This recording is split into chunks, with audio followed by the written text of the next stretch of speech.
Said Muhsin Al-Musawa dilahirkan pada hari Jumat 18 Muharram 1323 tanggal 24 Maret tahun 1905 di Palembang, Sumatera Selatan. Secara genealogi, Said Muhsin Al-Musawa masih keturunan Rasulullah SAW melalui jalur Sayyidina Husain. Secara rinci nasabnya adalah Said Muhsin ibn Ali ibn Abdurrahman ibn Ali ibn Akil ibn Ahmad ibn Abdurrahman ibn Umar ibn Abdurrahman ibn Sulaiman ibn Yasin ibn Ahmad Al-Musawa ibn Muhammad Mukolaf ibn Ahmad ibn Abu Bakar As-Sakran ibn Abdurrahman As-Segaf ibn Muhammad Mauladawilah ibn Ali ibn Alwi Al-Gayur ibn Muhammad Fakihil Mukodam ibn Ali ibn Muhammad Sahib Marbat ibn Ali Hali, Kasim ibn Alwi ibn Muhammad ibn Alwi ibn Ubaidillah ibn Ahmad Al-Muhajir ibn Isa Arumi ibn Muhammad Anakib ibn Ali Al-Uraidi ibn Jakfar Asadik ibn Muhammad Al-Bakir ibn Ali Zainal Abidin ibn Husain dari Fatimah Az-Zahra, putri Rasulullah SAW. Ayah Said Muhsin Al-Musawa, Said Ali Al-Musawa dikenal gigih dalam menyebarkan agama Allah. Selain menyebarkan Islam di Palembang, ia juga mempunyai pesantren dan madrasah diniyah yang bertempat di Jambi, yaitu Madrasah Nur Al-Islam dan Pesantren Sa'adatu Al-Darain. Menurut sebuah pendapat, bahwa kedua lembaga pendidikan Islam tersebut adalah yang tertua di kota Jambi. Ketika Said Muhsin Al-Musawa lahir, ayahnya tidak berada di Palembang. Ia sibuk berdakwah di Jambi. Setelah beberapa tahun, terdengarlah istrinya sudah melahirkan, akhirnya ia kembali ke Palembang untuk menjenguk keluarganya. Ditemuilah Said Muhsin Al-Musawa yang sudah remaja yang sudah lihai membaca Al-Quran di bawah bimbingan Haji Syamsuddin Palembang. Karena Said Ali Al-Musawa mempunyai wadifah keagamaan di Jambi, maka diajaklah Said Muhsin Al-Musawa untuk pergi ke sana. Semenjak didaulat menjadi mudir am di Dar Al-Ulum, Said Muhsin Al-Musawa memfokuskan dirinya untuk perkembangannya. Hampir konsentrasinya terfokus untuk mengurus madrasah yang baru didirikan ini. Getir dan pahit dalam memperjuangkannya tidak terlalu dihiraukan. Ia selalu berdoa semoga Dar Al-Ulum senantiasa mendapatkan keberkahan dari Allah. Said Muhsin Al-Musawa tidak lama memimpin Dar Al-Ulum. Belum genap setahun, sekitar 9 bulan, Allah telah memanggilnya, tepatnya pada hari Ahad tanggal 10 Jumadi Al-Akhir 1354 H tanggal 9 September tahun 1935 Masehi, dengan usia kurang lebih 30 tahun. Setelah Said Muhsin Al-Musawa wafat, jabatan mudir am di Dar Al-Ulum berturut-turut digantikan oleh Syekh Zubair Al-Filfulani, Syekh Mansur, Syekh Abdul Muhaimin Al-Lasemi, dan Syekh Yasin ibn Isa Al-Fadani. Setelah Syekh Yasin wafat 1990, Dar Al-Ulum diambil alih oleh pemerintah Saudi Arabia sehingga kualitasnya semakin menurun. Semuanya hanya tinggal kenangan. Di Madrasah Sa'adatu Al-Darain dan Pesantren Nur Al-Islam, Said Muhsin Al-Musawa memperoleh gemblengan keagamaan dari ayahnya secara intensif. Dipelajarilah berbagai disiplin keilmuan semisal gramatika Arab, fikih, teologi, tasawuf, hadis, dan tafsir. Ia dikenal sangat cerdas dalam menyerap ilmu yang diajarkan kepadanya. Di saat sedang semangatnya dalam menuntut ilmu, Allah telah menguji kesabarannya. Ayahnya tengah dipanggil olehnya di saat usianya menginjak 14 tahun, 1919/1338 H.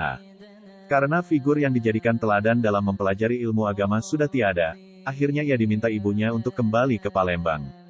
Ia tetap semangat dalam mempelajari berbagai disiplin keilmuan sebagaimana pesan yang diwasiatkan ayahnya. Di Palembang, ia masuk di sekolah milik Belanda untuk mempelajari ilmu umum hingga memperoleh syahadah dengan predikat yang memuaskan. Sedangkan untuk kajian agamanya ia mengaji kepada Haji Idrus Al-Palimbani. Tahun 1341 H 1922 M, Said Muhsin Al-Musawa bersama dengan adiknya, Said Abdurrahman Al-Musawa diajak ibunya untuk menunaikan ibadah haji. Kesempatan emas ini tidak disia-siakan olehnya.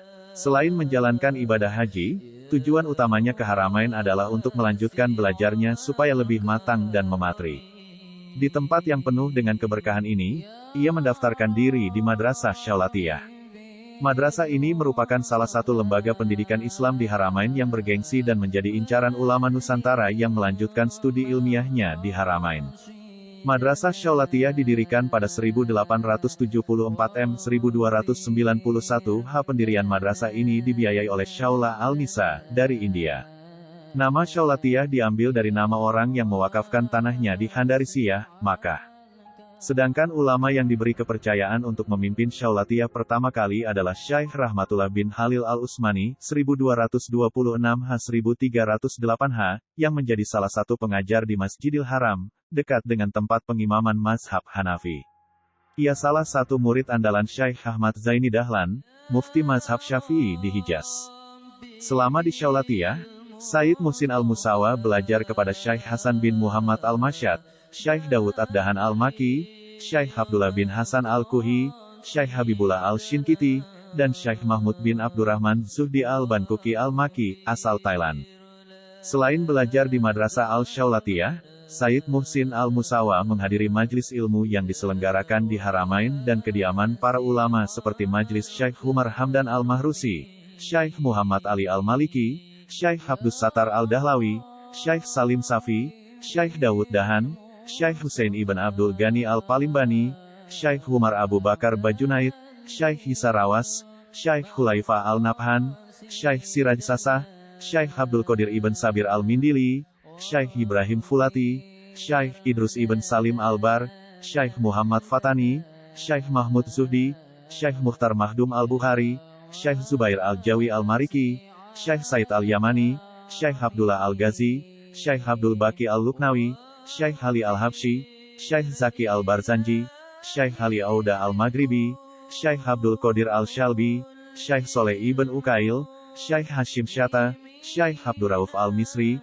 dan Syaikh Jamal Al-Maliki. Karena kecerdasan Sayyid Muhsin Al-Musawa selama belajar di Syaulatiyah, ketika ia merampungkan dirasahnya pada 1347H, 1928 M, ia diangkat sebagai pengajar di dalamnya. Selang setahun, 1348H, 1929 M, ia diangkat menjadi pengajar di Masjidil Haram. Dipilihnya ia menjadi salah seorang syaikh di Masjidil Haram sebab kelihayannya dalam menjawab sebuah pertanyaan dari Syaikh Umar Hamdan Al-Mahrusi ketika mengajar di Masjid Al-Nabawi.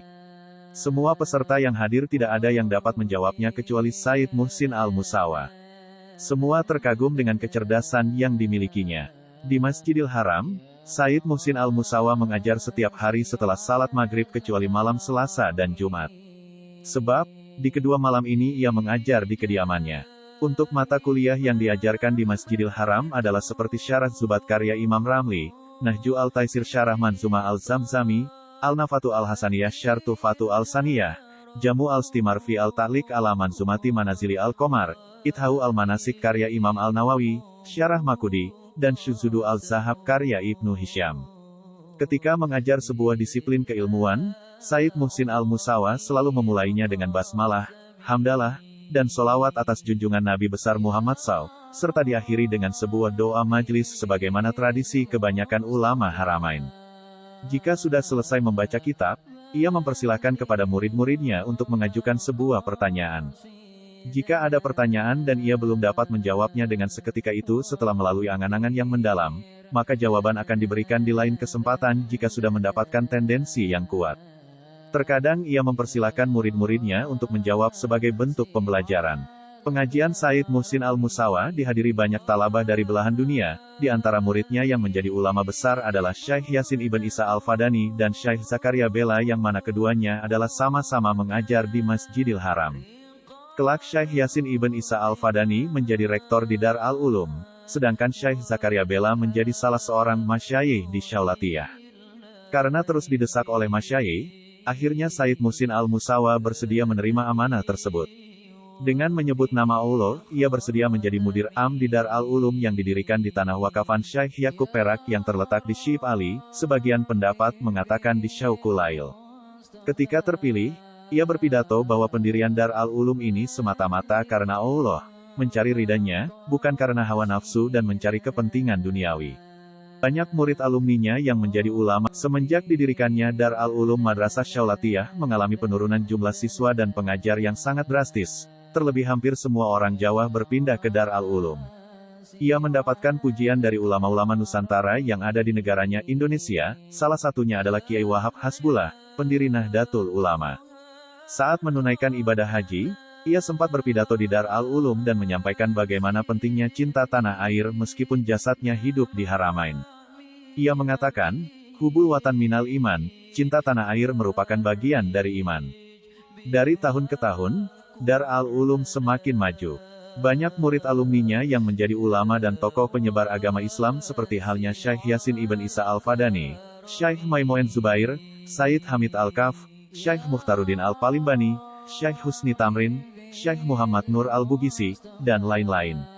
Said Muhsin Al-Musawa sangat mencintai bangsanya. Sebagai bentuk kecintaannya, disematkanlah kata Al-Palimbani di akhir namanya. Ia juga sering mengajar memakai bahasa Melayu jika berhadapan dengan talabah yang berasal dari Melayu Asia Tenggara, suku Jawa, khususnya Indonesia. Setiap kitab berbahasa Arab yang dibacanya diselingi dengan bahasa Melayu untuk mempermudah murid-muridnya yang belum lancar dan lihai dalam bahasa Arab. Hal semacam ini sebagaimana yang dilakoni kebanyakan ulama Nusantara ketika mengajar di pesantren, terlebih yang masih berlabel salaf atau mengikuti model kuno. Kecintaan Said Muhsin Al-Musawa terhadap bangsanya, juga ia wujudkan dengan mendirikan sebuah organisasi Persatuan Rakyat Palembang yang ada di Haramain, Jam'iyah Al-Ittihad Al-Palimbani, yang didirikan pada 1350H, 1931. Organisasi ini didirikan sebagai bentuk kepedulian masyarakat Melayu Palembang yang ada di Haramain atas nasib bangsanya yang sekian lama dijajah oleh kompeni seperti halnya Syarikat Islam, SI, yang mempunyai cabang di Haramain yang diketuai oleh Syekh, markas utamanya ada di Jawa yang diketua oleh Haji Umar Said Cokroaminoto. Melihat perkembangan perkumpulan-perkumpulan di Haramain dianggap membahayakan bagi berlangsungnya pemerintahan Arab Saudi yang baru saja berdaulat pada 1924 1343H, maka dibekukanlah perkumpulan yang berbau politik termasuk Syarikat Islam dan organisasi yang didirikan oleh Said Muhsin Al-Musawa. Karena pentingnya organisasi tersebut, melalui Syekh Bakir Al-Jukjawi menyampaikan kepada Raja Muhammad Ibn Saud agar perkumpulan tersebut dibiarkan tetap berlangsung. Setelah melalui proses yang panjang, akhirnya diizinkanlah orang Indonesia yang berada di Haramain membuat sejenis organisasi untuk menginsyafkan bagaimana pentingnya cinta tanah air agar tidak larut dalam jajahan Belanda, yang selain menjajah ekonomi, mereka menjajah akidah umat Islam. Bangsa Jawa, Indonesia, selama di Haramain selalu mengamati bagaimana perkembangan Islam yang di Nusantara dan nasib para kiai Ahlussunnah wal Jamaah dalam berjuang membela bangsanya dari ronrongan penjajah Belanda melalui jalur pendidikan atau kontak fisik. Mereka mengetahui berita tersebut melalui cerita orang-orang Indonesia yang menunaikan ibadah haji dan surat kabar atau buletin yang dibawa dari Nusantara seperti surat kabar berita Nahdlatul Ulama. Suatu ketika, Zulkifli, salah seorang siswa di Syaulatiyah menerima berita Nahdlatul Ulama dari temannya yang baru datang dari Jawa yang masih keponakan Kiai Zubair Al-Demaki. Majalah tersebut dibaca di dalam kelas.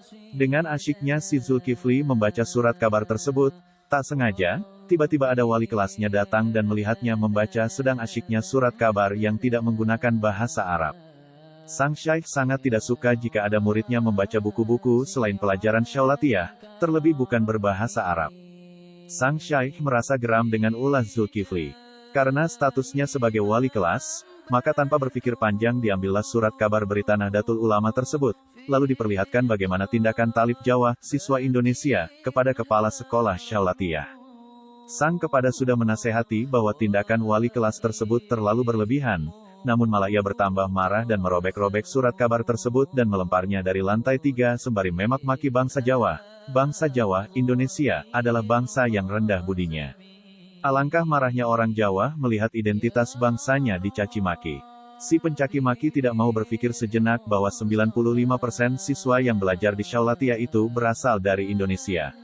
Masyaikhnya juga banyak yang berasal dari Indonesia seperti halnya Syekh Muhsin Al-Musawa dan Syekh Zubair Al-Filfulani, Syekh Husain Ibn Abdul Ghani Al-Palimbani, Syekh Mansur Al-Jawi, dan Syekh Muhaimin Al-Lasemi.